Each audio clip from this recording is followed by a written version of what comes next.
So Africa is the richest continent in the world, it's the youngest continent in the world. Currently, 11 million young Africans are entering the labor market each year. That is massive, So I see there's a lot of opportunities. Maybe I'm a bit too idealistic, but I want to be idealistic because I think there is a lot of power in the fact that there are so many young people. But what is really important now, because we know what happens, I have seen this happening in Tunisia, when we have young men especially who have nothing to do and nowhere to go, bad things happen, especially if there is some sort of extremist ideology lurking behind the corner, kind of getting hold of these young people. So what we need to do is all of us living in the diaspora, we have to kind of cooperate with each other more, learn from each other more.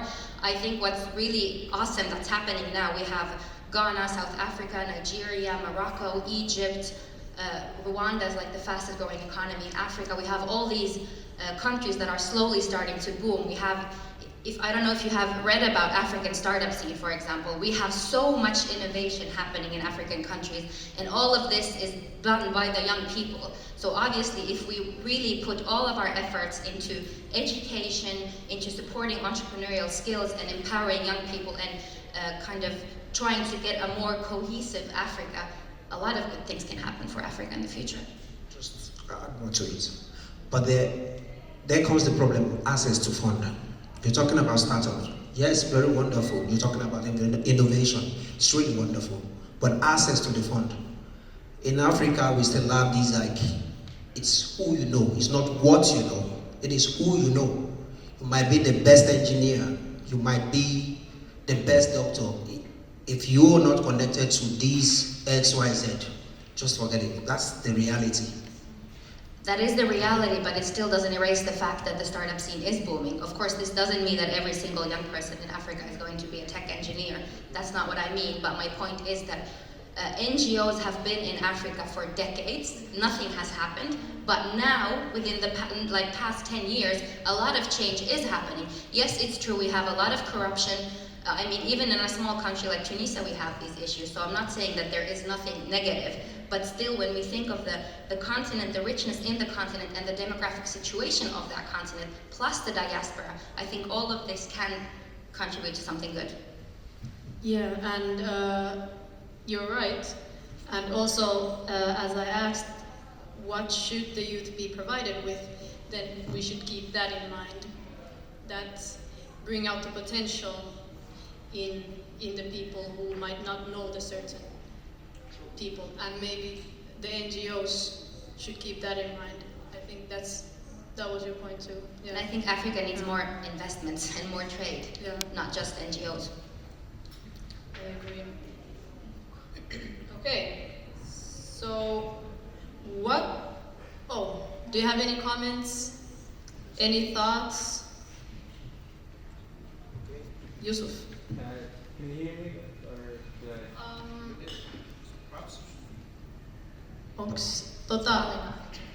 Perhaps you should come forward. Do you have a mic there?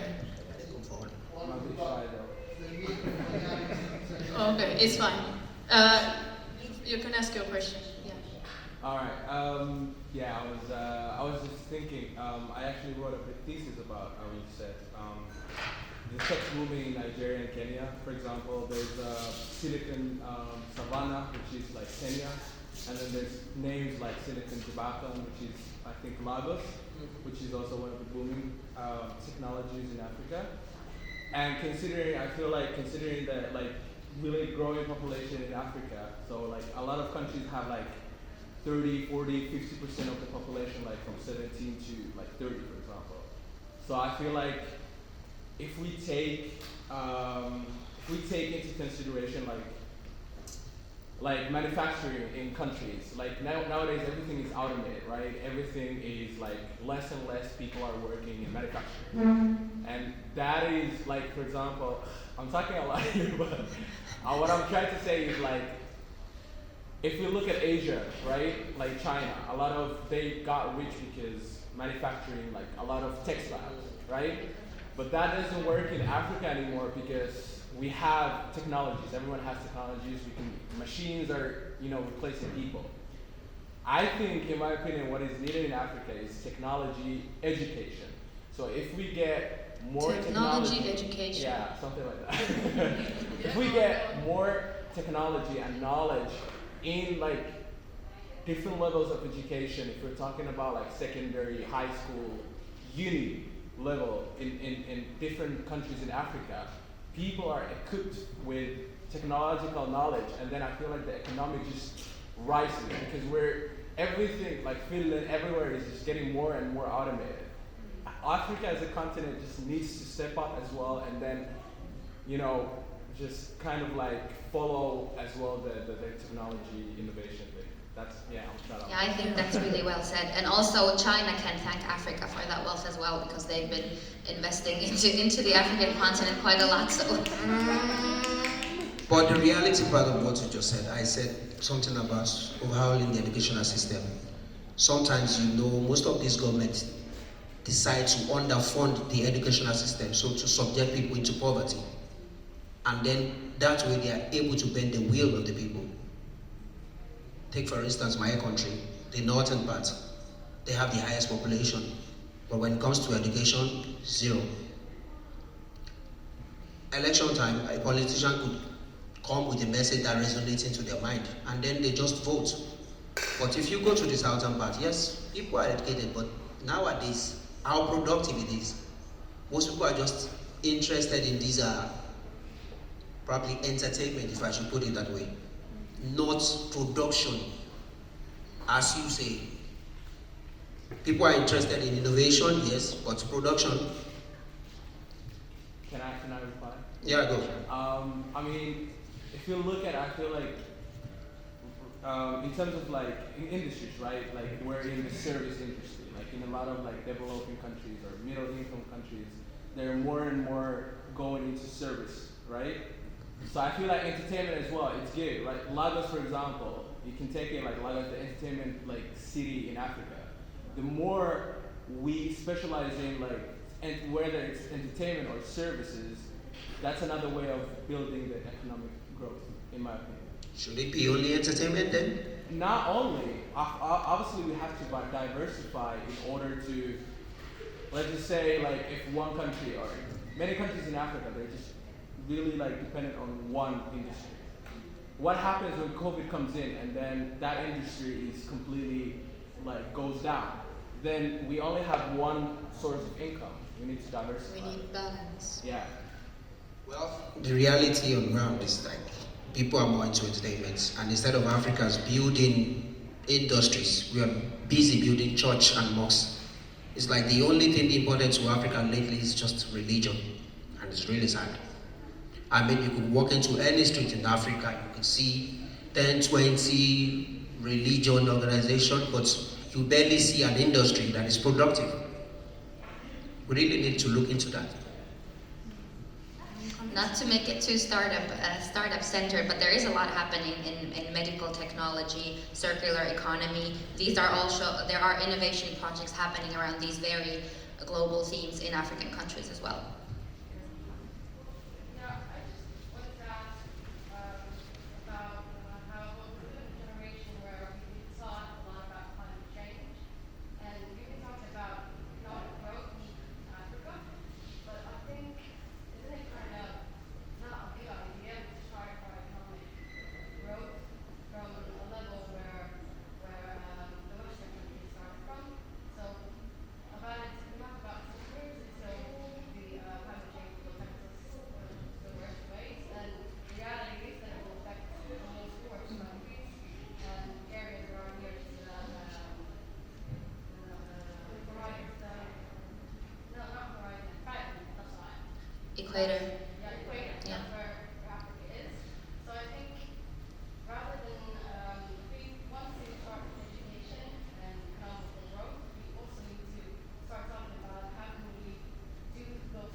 Yeah, so she raised the question of is there any point in talking about economic growth when we have a climate crisis going on, and basically in 10 years we might have countries suffering from drought and causing new types of crises that people have to leave the countries that they live in. I think that's a really good point, and that's why I'm talking about technological and digital change. And also there's a difference between economic growth and sustainable economic growth. So if we talk about sustainable economic growth, that means that countries have to solve big global problems, which is why things like the Circular Economy Initiative, or the one that you spoke about in Morocco, which is, I think they have the biggest farm that is solely that works on solar energy. So it's these types of innovations that can bring Africa to the forefront of solving this crisis that affects everyone, and it will definitely be affecting African countries first, or like the ones on the equator.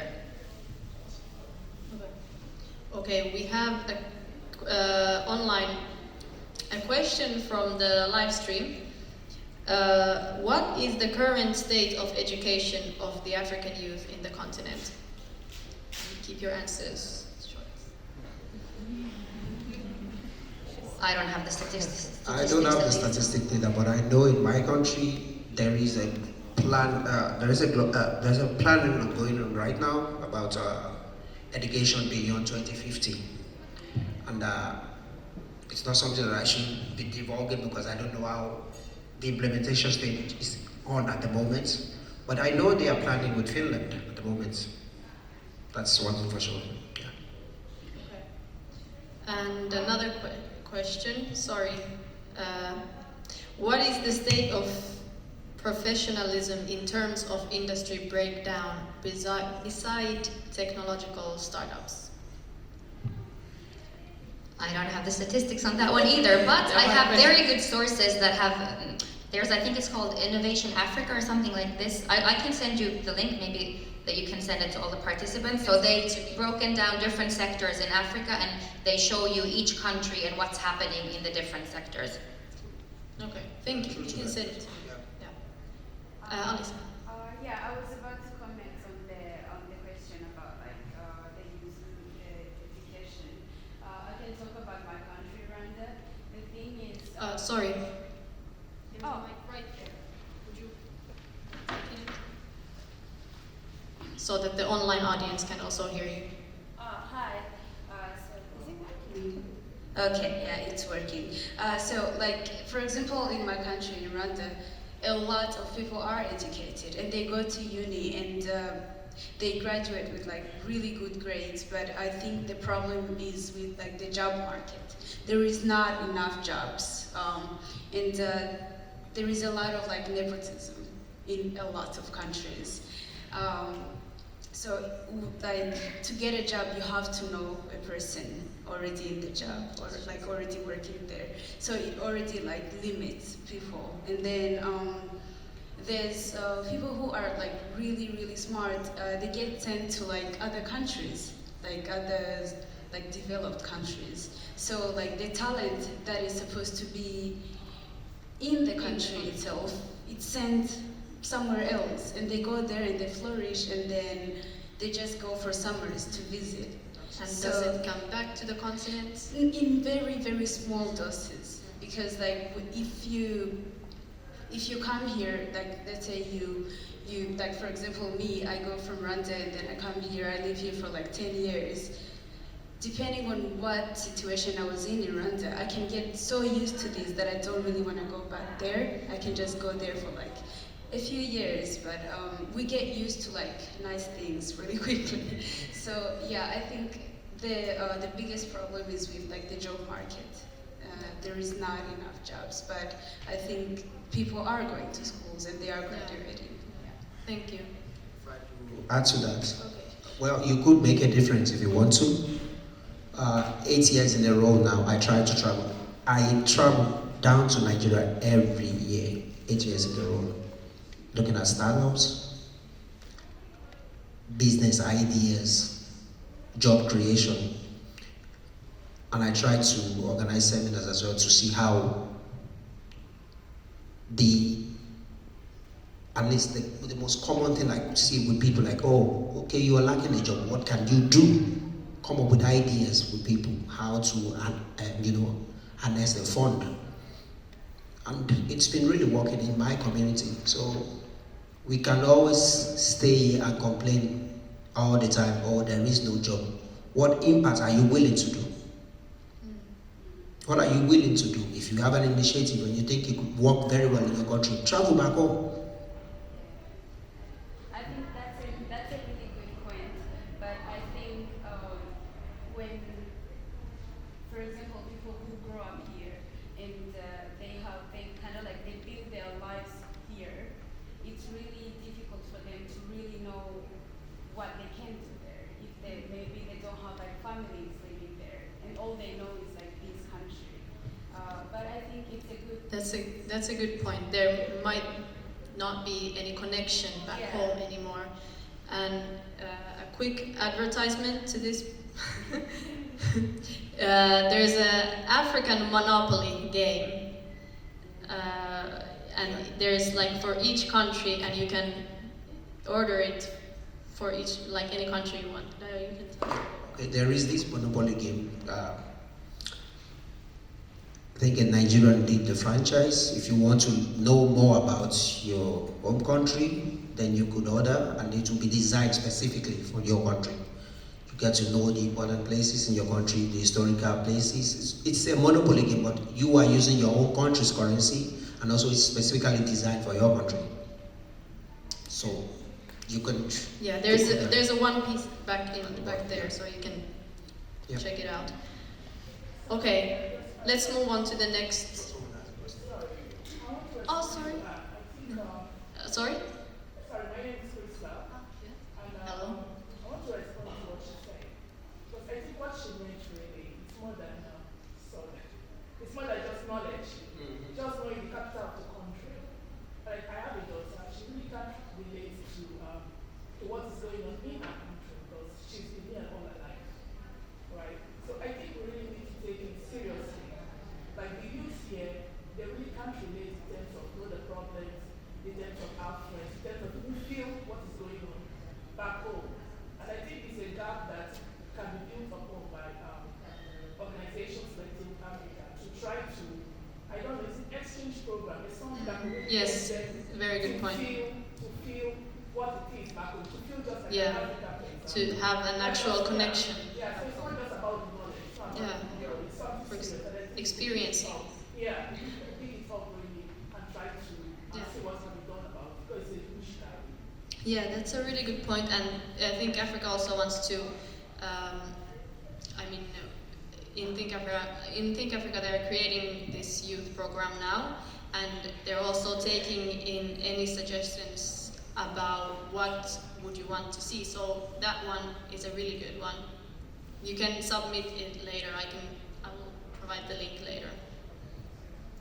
Okay, I think we should move on to the next question. Sorry, because we don't have a lot of time.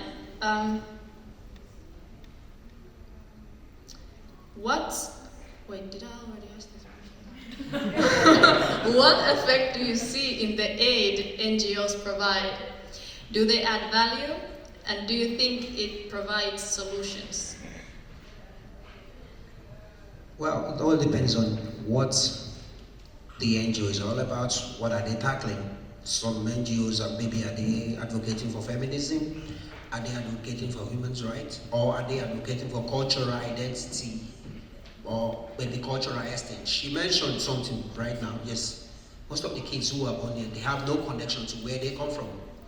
If it is something that really needs to look into, that's really nice. And I don't know if Think Africa are really thinking about that. A next stage program would really do awesome for most of our African youths in Finland. Most of these youth have no connection whatsoever to their home country, and it's really sad. For me, I try to, at least every 3 years, I've been taking my son to Nigeria just to get the connection, and I'm really happy that it might be small, but it's making an impact in his life right now. That really matters a lot. If there is an NGO that could be created to see maybe a youth exchange, to get to know where you really come from, that matters a lot. Well, I think generally NGOs have quite a tainted history if we think of like in historical context, and I want to tell a little story here. My husband is he's black, he's from Somalia originally, and he used to work for this NGO that did a lot of aid work in Africa. And he said from the first day he started work, when he goes to the office, he says he looks at the walls and there's pictures of black starving kids, of black mothers like crying and weeping. And he said that every single time he would walk to work, he would feel like this anger and rage, like, okay, this is one part of the reality, it's an aid organization, but for me as a black man, as an expert in this organization, I don't feel comfortable.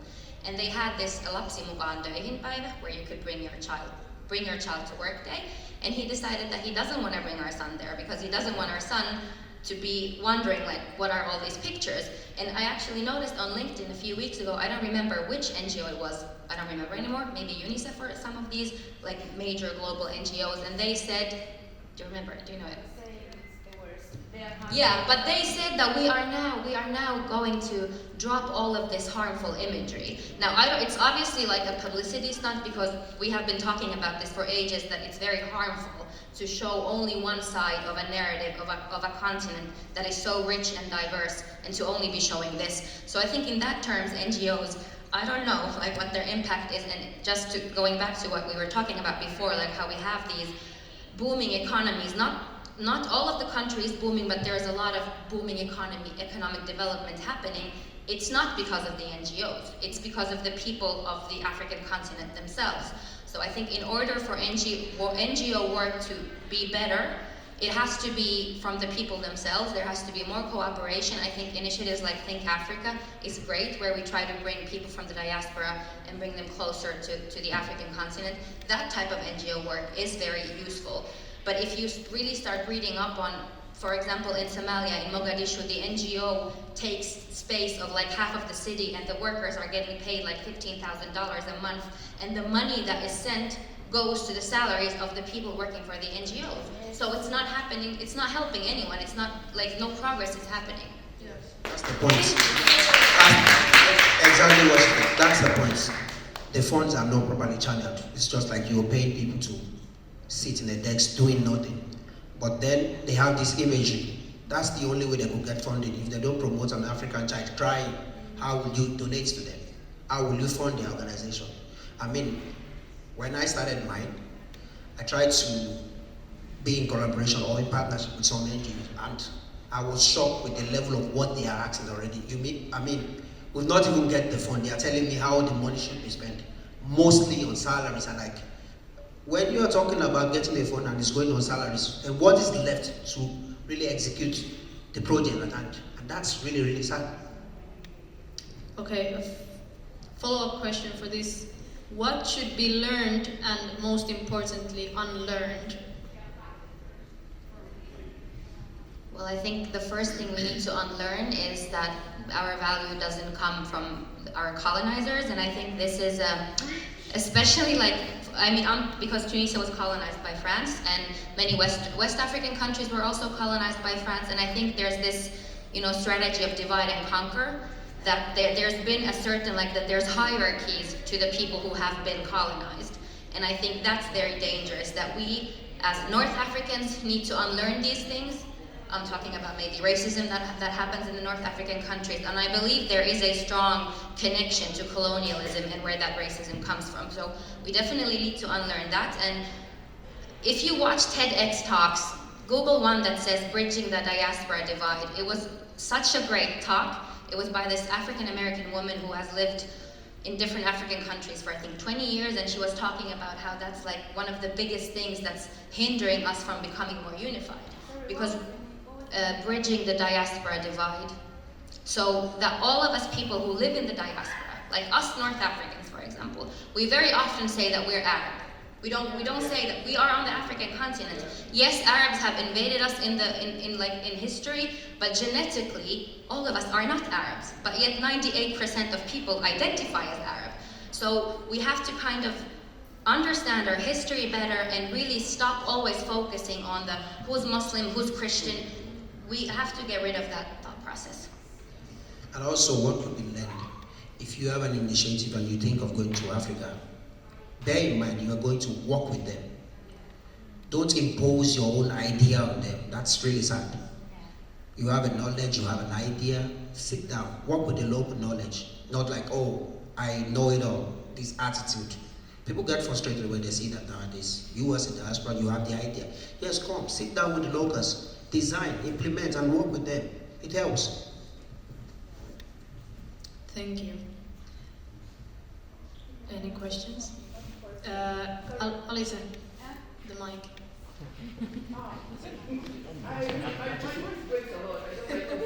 It's fine. It's for the online audience because they want to hear what we talk here.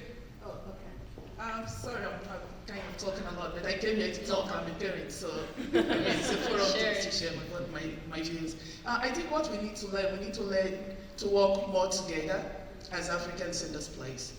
Not just here, but I mean for us here. We need to learn to, like, if you have an initiative, try to call some other Africans. Try to reach out to some other Africans. And there's this thing we do, like, we have this image of this is who an African should be.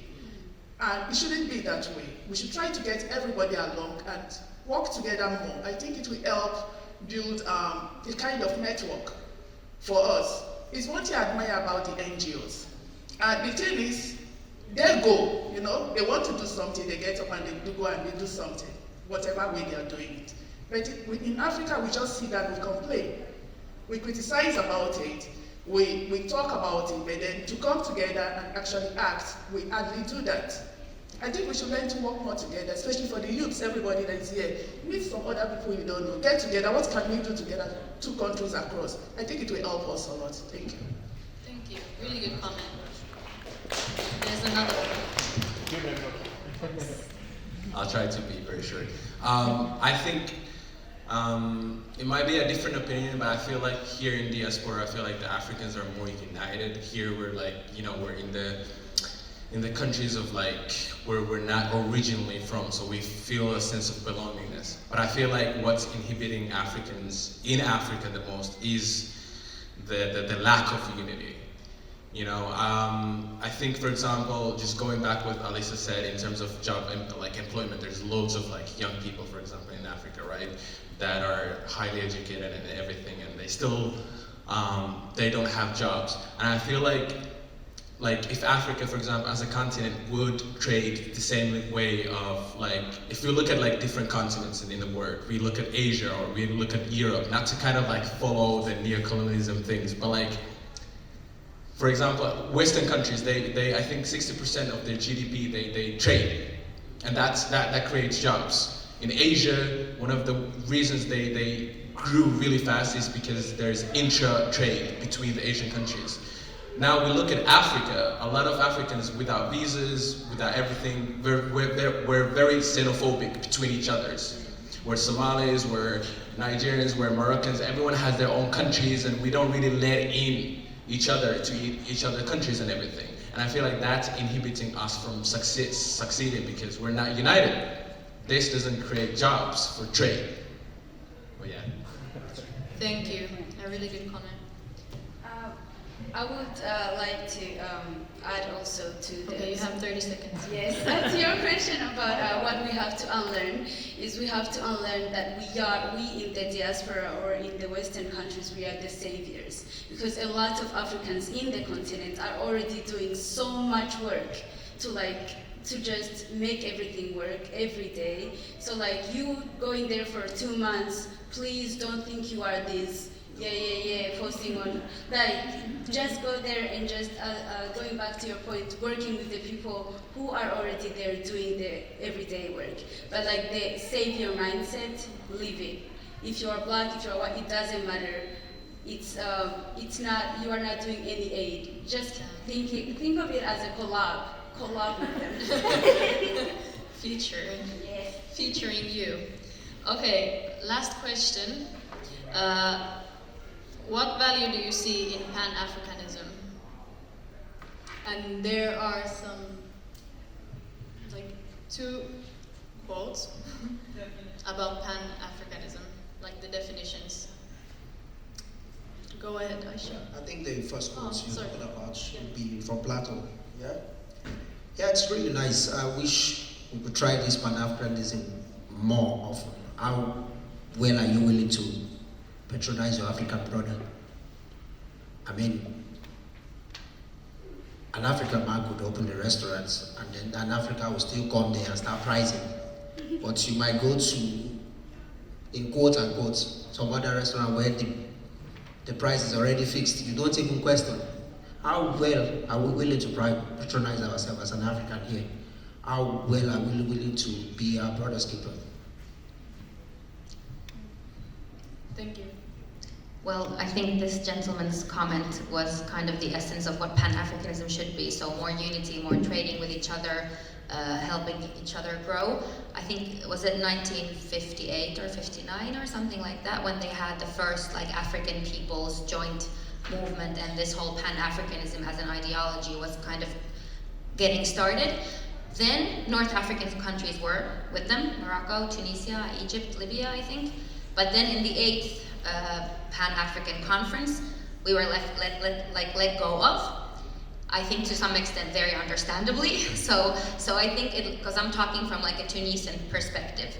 I think us in North Africa have to deal with our history. We have to deal with we have some, I wouldn't say that we're a racist country, but we definitely have issues with racism, considering that we are an African country and 15% of our population are Black Tunisians. So I think in order for Pan-Africanism to work, there has to be a very, anti-racist attitude. Not just in terms of obviously many African countries have these different divisions between each other, so we have to let go of that, because there is no way for Pan-Africanism to work unless each individual country is actually willing to make the effort and let go of maybe the Western influence and think of what we can do together. Because this again, I'm very excited by this TEDx talk, but she also spoke about the fact that why is it that we're like the richest continent on earth, and we have so much diversity and so many young people and all this potential, but we don't really have a seat at the table yet. And could one of the reasons for that be the fact that we are so divided? So I think we definitely need Pan-Africanism.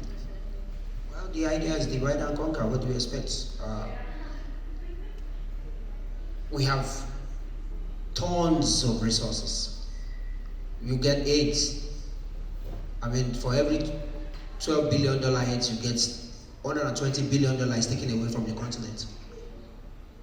A Frenchman will tell you that, we have the best chocolate in the world. Can you tell me where you see cocoa growing in France? So the idea is divide and conquer. Take for instance West Africa. Recently, we are talking about creating a single currency called the ECHO. It's been in process for 15 years, been in the planning. At the stage of implementation, then the French came and said, okay, you know what? All the Francophone countries, we are going to create this ECHO for you. Most of these Francophone countries, 100% of their natural reserve is in France. And now they are giving them 50% back just to agree to create ECHO for them. So you said it all. We really need to unite as one Africa. Do I see that happening in the next 10, 20 years? We should be realistic to ourselves. I doubt. Wasn't there the free trade agreement coming up? Do you know more about it? Africa has been on free trade agreement for a very long time. It has never been implemented. No, sorry. That's my field of studies. Really? Okay. Oh, is it the mic? I have a PhD in that, so. She has a PhD in this. Yeah, Dr. Stell, but let's forget that now. But yes, there is the free trade thing. There is the Africa Continental Trade, which most countries have ratified now, and soon it will start. So that's going. But Pan-Africanism is actually moving. We are here as Africans, so something is going on, right? It's not yet there. It's an ideology, it's a movement. But it's also something that is living, so it's changing and it's growing, and we have to accept that.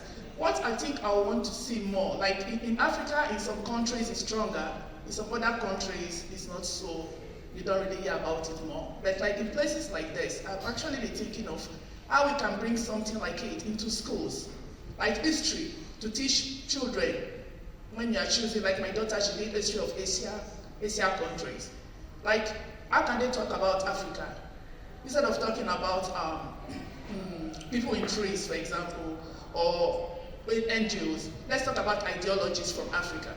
How can this actually replace things that we teach African kids? So I think in that way, Pan-Africanism, they can know more about it in places like Finland.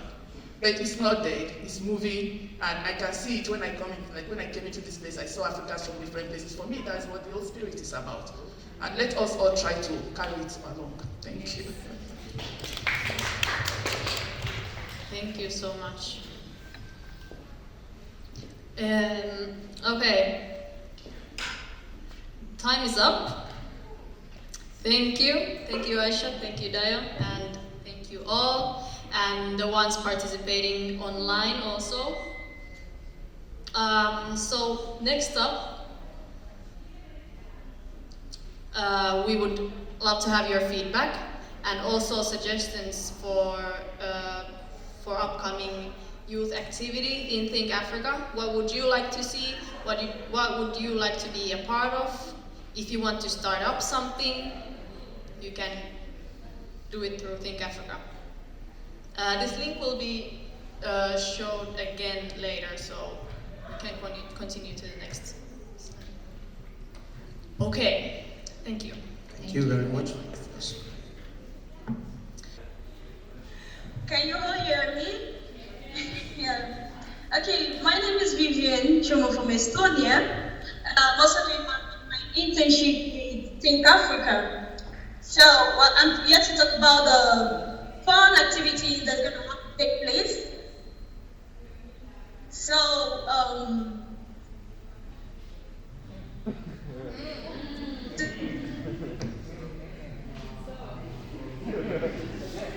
today I'm going to offer a unique opportunity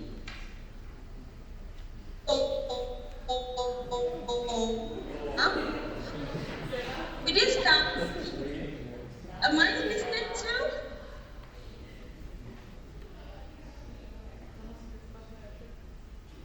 Okay, so with this camp, you will be able to explore, display, acquire, and improve yourself with various skills. With the support of our experts who will engage us in the fun and loving activities. So as we all go, we are gathered here today not for the sake of creating enterprise, but for the sake of building our youth and giving them the necessary potential, which will be beneficial for them in the future as a whole. So I believe we could, from the movie we saw earlier on, if you have something you dream of, you should go for it. So you shouldn't be discouraged, and which is why we Think Africa is organizing the youth camp that will help improve our potentials and skills. So today we're gonna invite two young phenomenal men who have been heading the stage by actions.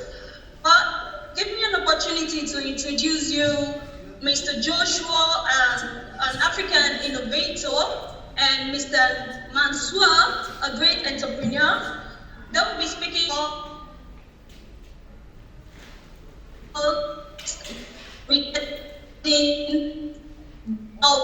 how to achieve our dreams and our skills.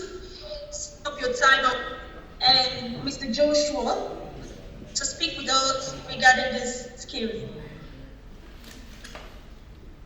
Okay, so thank you, Vivian. And yeah, give it up for Vivian. Thank you so much for joining us. And next up we have Joshua.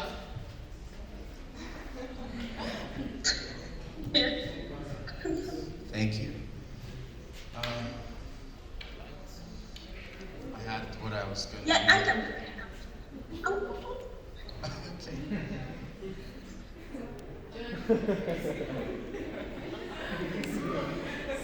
It feels like it's very sunny in Estonia. She's so excited.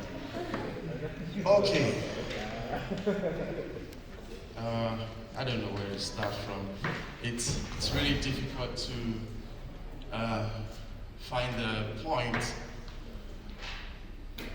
when you have to talk about yourself. It's even much more difficult when you're 37 years old. So you're kind of wondering, where do you start from? What do you talk about?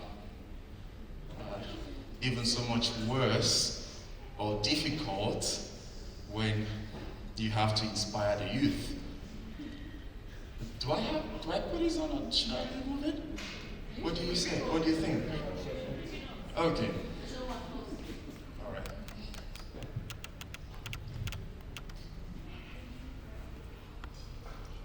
It's my first time, so you have to forgive me if I begin to stutter.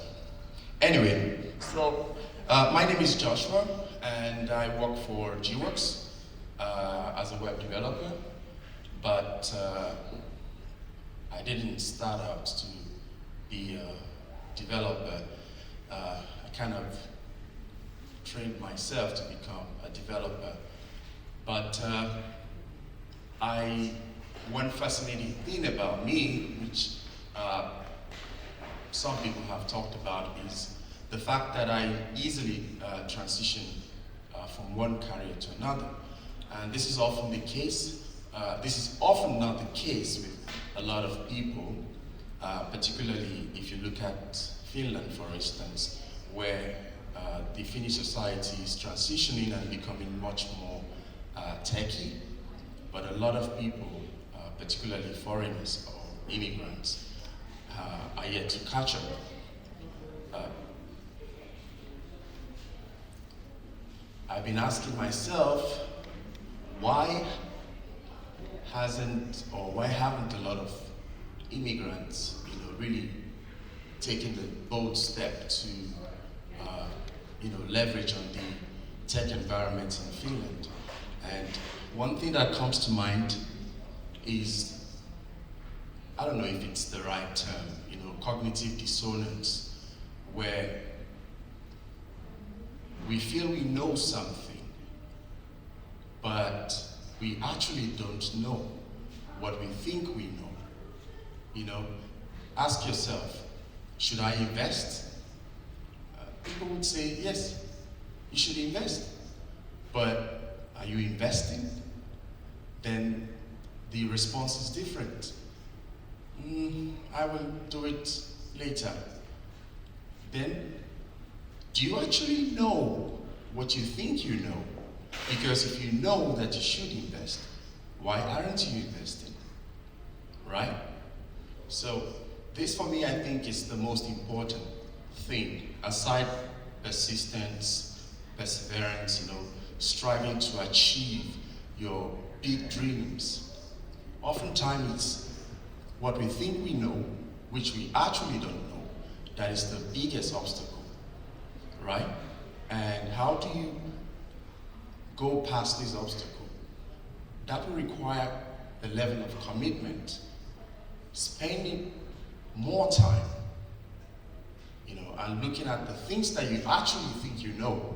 Because if you spend more time, perhaps you will realize, okay, that I should look at how to invest, where to invest, what do I need to start this investment, right? And this has been my case. I came from communication. I worked with the Chinese news agency for about 5 years. I moved to Finland in 2018. After I completed my studies in Estonia, I moved here as a customer support. That was what I did in Estonia. But then in 2018, when I arrived here, I was told that, sorry, you cannot get a job, right? So you have to, wash toilets, food delivery, or do taxi. I mean, don't get me wrong, these professions are okay, maybe not for me, but I said to myself, I can't do that. I just cannot deliver food. Actually, I deliver food. 1 week I quit. I did posting, I think in a month, maybe 4 or 5 days, I quit. Cleaning, I had this boss who would come to me and say, you said you want to quit. I'm like, yeah, when do you want to quit? Now? Can I quit now? You know. Then I quit. I just couldn't do that, you know. And that moved me to spend more time to really learning the things, the skills that I need to make that job transition. And that's kind of my message for you. Persistence is good, perseverance is good, but spend some time to really learn the things that you actually think you know, because sometimes you actually don't know. So if I can get a commitment from you today that you will question things that you think you know, question them. Especially those things that will transform your life. If you question those things, perhaps you will get the response, the answer you need to achieve your dreams. And I think that's my message. Thank you very much.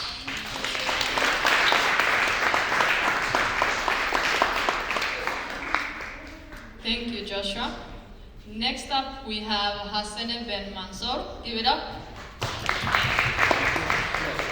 And could I get the lights?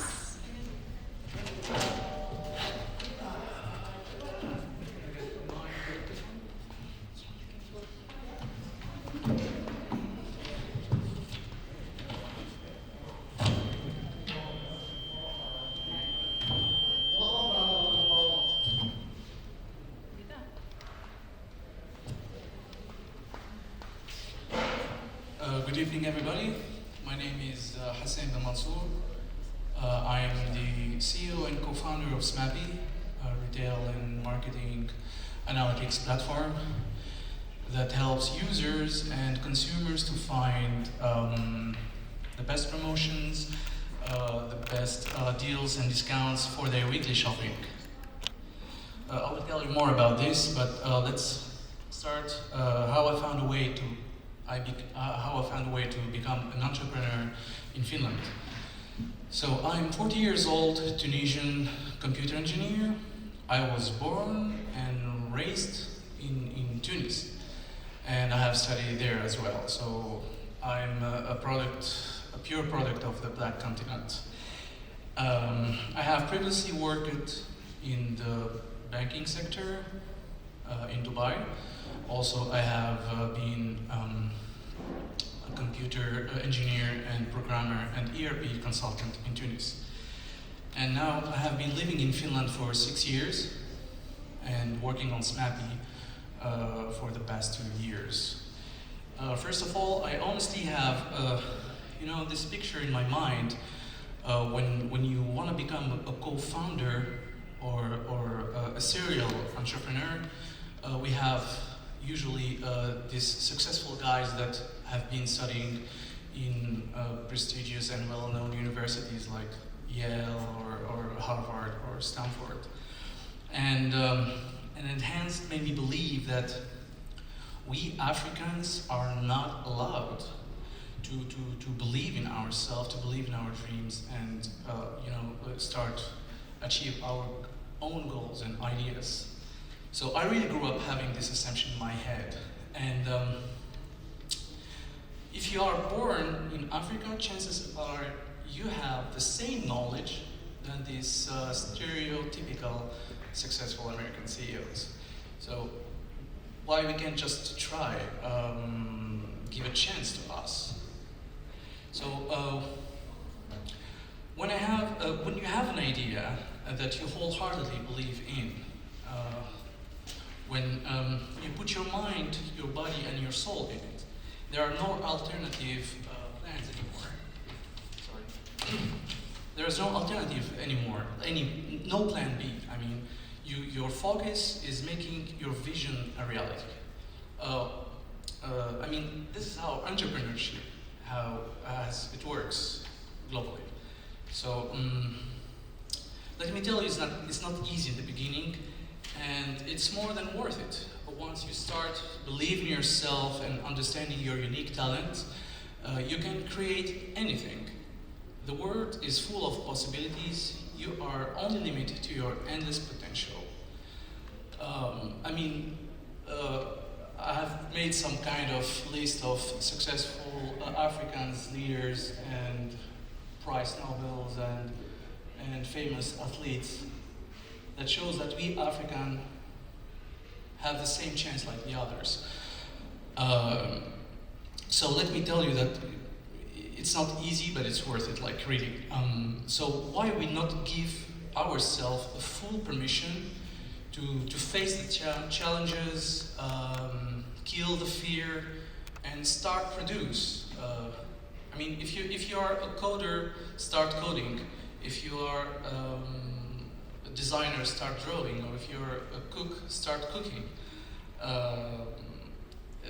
What was an idea, with discipline and determination, like will later look more like a project, what we call the hustle, you know. So that's what I have done with SMAPI. I wasn't happy with the groceries apps out there. It was quite basic. The prices were not predictive,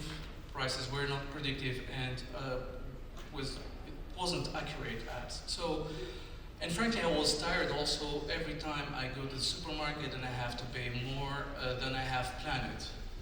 So it was really like for me, it was a trigger, and I took my laptop and started to do something. Wrote some code, iterated, check again, and I released a draft. I showed it to my friends, to my family, and pitched it as much as I could. And this helped me to find out the pros and cons, and SMAPI now is live, it's online, and most importantly, we are a team that has the ambition and the envy to build the biggest digital supermarket in the Nordic region. So I'm African and I'm proud of it. I am, as much as you are, genetically programmed to succeed. Our continent gave to the world the latest version. I'm a computer engineer, so I have to talk versions, you know. The latest version of the Homo sapiens. And the Homo sapiens have evolved and become modern in Africa before migrating to other continents. And this was like 60,000 years ago. It's a true story. So what could possibly hold you back from starting your journey? Certainly not your roots. So thank you very much for listening to me.